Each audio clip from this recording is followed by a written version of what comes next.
Yan, magandang umaga Luzon, Visayas at Mindanao. Ito na naman si RL TV Vlog. Good morning sa inyong lahat dyan, ating mga kababayan OFW. Magandang umaga Pilipinas, magandang umaga Luzon, Visayas at Mindanao.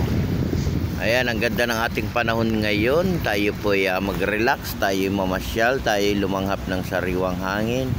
At tayo magpainit ng ating mga likod, at lalabas si haring araw ngayong umaga, umagang kay sigla, umagang kay ganda. Ayan, magandang umaga sa lahat ng ating mga naglilinis dito sa ating Dolomite Beach sa kabahan ng Manila Bay, loob at labas ng Manila Bay. Ayan, good morning po sa inyong lahat at maraming salamat po sa inyo sa paglilinis dito sa ating Dolomite, hanggang phase 1, phase 2, hanggang sa area ng Remedios Yacht Club, nandun yung ating DPS, at dito naman sa area ng Dolomite yung ating Estero Ranger, Marshall, at kasama na rin yung ating MMDA rito. Tayo po magsama-sama uli sa paglilinis ng ating Manila Bay.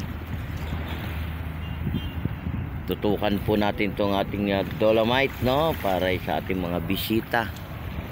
Tayo po magsama-sama sa paglilinis.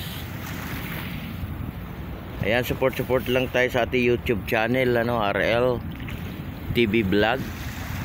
Laging nagpapaalala, mag-ingat po tayong lahat kung ano man yung ating ginagawa sa araw-araw ng ating buhay. Ayan, yung iba naman ay may klase na, ayan, aral lang tayo mabuti para makamit natin yung ating hinihiling, na makatapos makapag-aral. Ayan, yung aking baby naman ay sa 29 pa yung pasok. Ayan, yung iba naman ay naglilinis pa ng school, pintura, diba, nagbabrush ng mga bakuran, pinipinturahan pa yung loob ng school. Ayan, makiisa rin tayo sa paglilinis ng ating school, mga kababayan natin. Ayan, mayroon pa rin lugar na binaha, na school, lalo na yun sa ating probinsya. Ayan, ingat pa rin tayo,